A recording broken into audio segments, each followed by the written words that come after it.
कस्तूरबा उच्च विद्यालय और सरकारी प्राथमिक विद्यालय खरतांगरे आस स्कूल जीवा कार्यक्रम। शिक्षा अधिकार आईन 2009 अनुसार प्रत्येक पिलांकर विद्यालय रे पाठ पढ़िबार अधिकार अछि।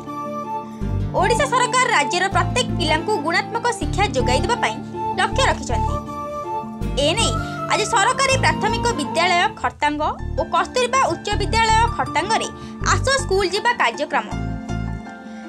भारप्राप्त प्रधान शिक्षक डंबुरधर मल्लिक और प्रधान शिक्षयित्री गीतांजलि खुंटिया प्रत्यक्ष तत्वावधान में खरतांग और सिरपुर ग्राम को उभय विद्यालय छात्र छात्री माने शोभायात्रा रे जाई आस स्कूल जीवा संपर्क में अभिभावक और अभिभाविका मानकु अवगत कराइबा सह छात्र छात्री माने विभिन्न स्लोगान देथिले।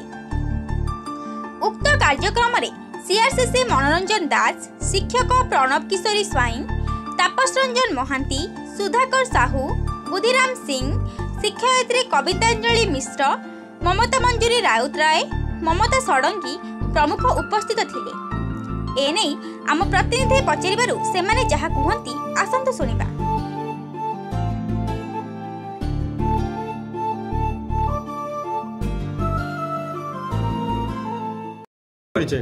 मु मनोरंजन दास, नूरतांग क्लस्टर सीआरसीसी। आज सरकार तरफ आस स्कूल जीवा प्रोग्राम अनुष्ठित होउछि। यह सरकार एक जुगान्तकारी पदक्षेप।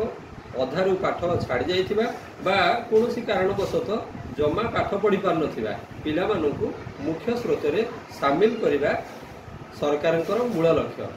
एठारे आमर खरतांग प्राइमेरी एवं कस्तूरबा विद्यालय उच्च विद्यालय सहित मो क्लस्टर पाखापाखि समस्त विद्यालय पदयात्रा, शोभायात्रा एवं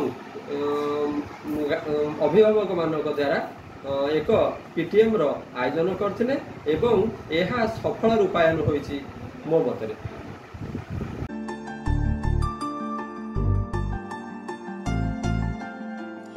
कटकरो सस्मिता साहू को रिपोर्ट ओडिया टुडे।